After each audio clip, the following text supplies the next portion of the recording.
When The Woman That Never Evolved first appeared in 1981, I feared it would terminate a promising academic career, namely, my own. The theory of sexual selection was then, and remains, one of the crown jewels of evolutionary biology, although the way it was applied to females desperately needed to be revised. To Darwin, elusiveness was as integral to female sexual identity as ardor was to that of their male pursuers. As he put it, the female is less eager to mate than the male. She requires to be courted, she is coy, and may often be seen endeavoring for a long time to escape, until, impressed by his superiority, she chooses the best male, endowing her offspring with such superior traits as he offers. Extrapolating from fruit flies to humans, the experimenter Angus John Bateman concluded that there is nearly always a combination of an undiscriminating eagerness in the males and discriminating passivity in the females. Bateman's paradigm, and with it Darwin's characteristics of male and female sexual natures, passed into modern evolutionary theory, and into textbooks with chapter titles like The Reluctant Female and The Ardent Male. According to Bateman's paradigm, sexually adventurous females should not exist. By the 1970s, however, emerging evidence from other primates was undermining the notion of essential differences between ardent males and coy females. I was scarcely the first to expose the primate origins of women's sexuality. Indeed, this was what worried me most. My predecessors had not fared well. Would my book suffer a similar fate? At the same time, fierce controversy over sociobiology's supposed conservatism, racism, and sexism was raging. In the wake of Edward O. Wilson's 1975 book Sociobiology, more nearly a visionary ground plan so far as humans were concerned than a summary of work done, a McCarthy-esque smear campaign, from the left this time, was underway. As a card-carrying sociobiologist, I could scarcely expect feminists, or even other women scientists, to come to my defense. Yet with a doggedness that I don't entirely understand, I persevered. I had two goals. On the one hand, I wanted to convince fellow sociobiologists that we had to widen our field of vision to include the interests and perspectives of both sexes if we were to have a comprehensive understanding of the evolutionary process. On the other hand, by broadening Darwinian stereotypes of female nature to be more realistic, I hoped to reach out to women long skeptical about the proposition that biology was irrelevant, but who nevertheless felt compelled to reject explanations they viewed as irredeemably biased by patriarchal preconceptions. How could I satisfy such antagonistic constituencies? As it happened, the broadside I feared from fellow feminists never came. Perhaps the appearance soon after the book was published of a long review in the radical Washington, D.C. newsletter Off Our Backs, noting that every aspect of this book reflects a feminist perspective, gave potential critics of the reflexively anti-socio-biological bent cause for pause. The most common response from women's studies was a polite if wary acknowledgment of the book's existence, the inclusion of the book on reading lists, and a cursory acknowledgement that not all sociobiologists were sexist. Even today, with burgeoning interest in women's biology, there is little enthusiasm for incorporating evolutionary analyses. When I think back over how this schism between biology and feminism came about, the reluctance of women to embrace evolutionary analyses is understandable, if short-sighted. If feminists were guarded in their response, sociobiologists themselves made no effort to disavow my critique. By 1981, most of those who still called themselves sociobiologists studied non-human animals, and a flood of information on female reproductive behavior was available. Researchers recognized the need to rethink the way the theory of sexual selection was being applied. By the end of the 1980s, female strategies were center stage, and sociobiologists were actively investigating why, given the obvious importance of selecting an appropriate father for their offspring, females would ever take pot luck by mating with an assortment of males, since by then it was inescapably obvious that they were doing so. Among evolutionists, phrases like female choice, female control, and the benefits of polyandry became buzzwords signifying a state-of-the-art theoretical orientation. In retrospect, the charge of sexism so often leveled at sociobiology in the late 1970s seems ironic, for it was the relentless focus on selection at the level of individuals that after more than a century provoked evolutionary theorists to correct implicit biases left over from the 19th century. The last 2 decades of the 20th century have seen a remarkable transformation from within in the way sociobiologists conceptualize females. Currently, female animals are viewed as highly variable creatures, sometimes monandrous, more often polyandrous, sometimes nurturing or cooperative, other times competitive, destructive, and as likely as their male counterparts to strive for status in the spheres that matter to them. For better or worse, they are wide open to Darwinian selection. How much did feminism have to do with this transformation? Feminism was part of the story, Women field workers were predisposed to pay more attention when females behaved in unexpected ways. Women were also more likely to have been affected by feminist ideas. Women scientists were less likely than male scientists to identify with authority. Women field workers on the margins of their disciplines may have been more willing to entertain unorthodox ideas about sex roles than were our professors and bosses, almost all of them men in those days. But feminism per se had little to do with the conclusions I reached. Not all evolutionary biologists would agree. A few have gone so far as to ask whether the incorporation of the female perspective into evolutionary biology should be read as a triumph for science or for feminists. I think such questions are mischievous. The answer is so obvious. Any time wrong ideas are corrected, science wins. If biases were there in the first place because of sexism, and a feminist perspective helped to identify them, it is still science that comes out ahead when they are corrected. But while animal sociobiology was maturing into a robust, rigorous, and theoretically sophisticated science, what happened to the sociobiologists studying humans?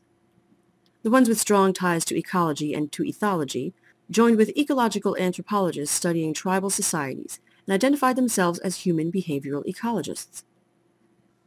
Another group, calling themselves human evolutionary psychologists, focused on the evolution of sex differences.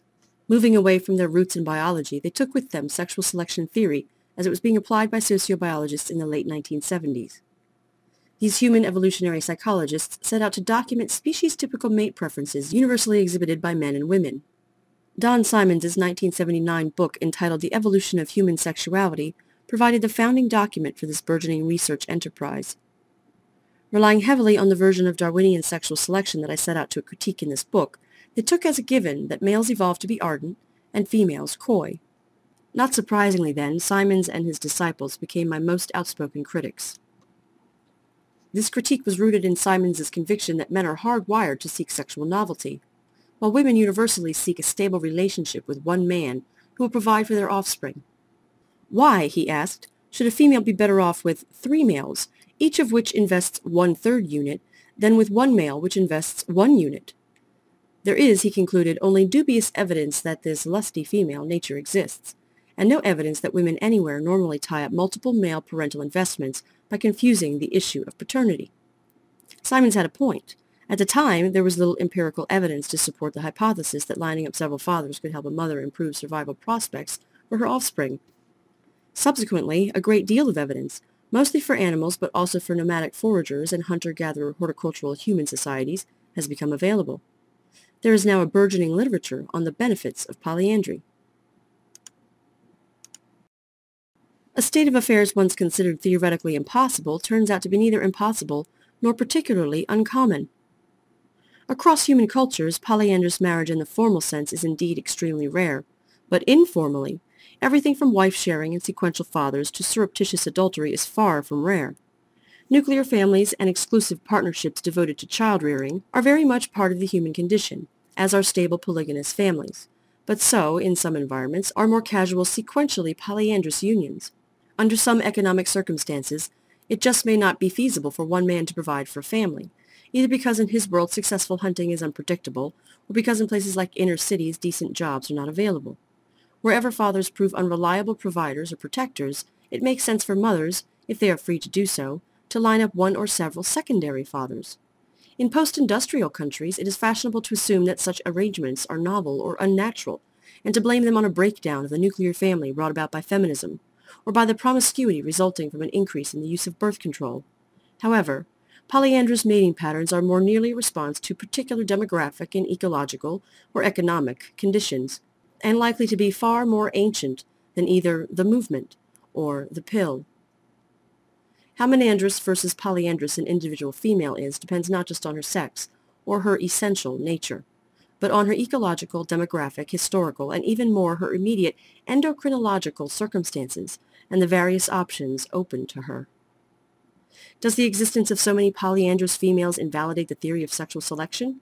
No, but it does require us to view females as dynamic strategists and to broaden the theory to consider females not only under relatively privileged conditions where they can choose the male they want and still manage to provide for offspring and keep them safe, but also under the full continuum of possible conditions. The evolutionary importance of female choice is not in doubt. What has changed is the recognition that female choice can be constrained by the antics of competing males, of competing females, or by a female who is able to get resources only by accepting some less than ideal candidate. At the time I wrote this book, sociobiologists were much impressed by the fact that most human cultures were polygamous and that some 70% of them were characterized by patrilocal residence patterns, where brides leave their birthplace at marriage to be taken to live among the husband's kin. This seemed consistent with the presumed dichotomy between active sexually assertive and controlling males versus females who were passive pawns in a male-designed game. If women were typically found paired with a single male, while their husbands more than likely were still seeking additional mates, whether as wives or as concubines, well, that's just the way males and females are. At that time, the possibility that a woman living among her husband's kin had fewer allies and fewer options was not considered. As this book makes clear, such residence patterns and the extra male domination they permit are the first in a series of related practices that produce full-fledged patriarchal arrangements. Defined here as patrilocal residence, combined with patrilineal descent, male-biased inheritance of significant property, along with ideologies of male authority.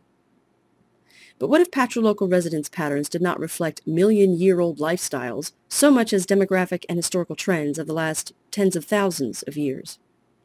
Whereas patrilocal societies with patrilineal descent systems tend to be characterized both by polygamy and by coercive attitudes concerning female sexuality, women living among their kin or other allies have more social leverage and greater freedom of movement and reproductive autonomy. As this book shows, this generalization applies to primates generally, not just to humans. Over the preceding tens of thousands of years, men increasingly remained among their patrilineal kin and invented new ways to constrain female reproductive choices. These new tactics have gone beyond monopolizing the resources that mothers need to survive and rear their young, to include ideologies that promote and sustain patrilineal interests. This is not the same as saying that because women choose the most powerful male, they are naturally predisposed to make choices that produce patriarchal breeding arrangements. Choices that evolutionary psychologists studying mate choices interpret as natural outcomes of women's own innate preferences are to others, including me, the outcome of patriarchal constraints on female reproductive options. This is why I believe that the extreme sexual discretion and modesty that so struck Darwin are recent acquisitions in the hominid line, learned, evolved, or both, rather than essential features of female nature like ovulation. If our ancient female ancestors were not naturally coy, sexually discreet, monandrous, and modest, then how did women in so many cultures become so sensitive to their social surroundings in that respect? Why are women so modest compared with other primates? And within our own species, how much variation exists, and why? Is modesty learned, or partly so? This is just one aspect of an ongoing debate over the nature of human nature. But does any of this matter in any practical sense? For those women and men who might wish to change the rules of this engagement, passionate responses without hard-headed analysis may be cathartic, but they are a luxury we can scarcely afford. They postpone a dialogue between evolutionists and feminists that has to happen if we are to build the current experiment in women's rights on a more secure foundation, based on a deeper understanding of why issues like women's reproductive rights are so charged in the first place. The Woman That Never Evolved of my title is not just an implicit critique of remnant stereotypes about female nature left over from an earlier area in evolutionary biology. She is also a heroine for the future, the woman who many of us may yet become, but only with perseverance and a great deal of self-awareness. 18 years after writing this book, I find myself reaching out to readers in a world very different from the one in which it first appeared. My oldest daughter, whose entry into a world that stressed equal opportunities for both sexes so thrilled me back when I was writing the acknowledgments of the first edition, is about to graduate from college. Like others of her generation, she takes for granted unprecedented educational, athletic, and career opportunities for women, and assumes that she can speak her mind, live where she chooses, and make her own reproductive decisions. She regards the removal of age-old constraints and trade-offs as a natural right, rather than a precarious victory hard-won by her predecessors. My own view of the world derives from a perspective millions of years older than hers, and leaves me less confident than she that women's rights, especially reproductive rights, are secure. It seems to me more urgent than ever that we understand our evolutionary history and the powerful odds we overcame to get this far.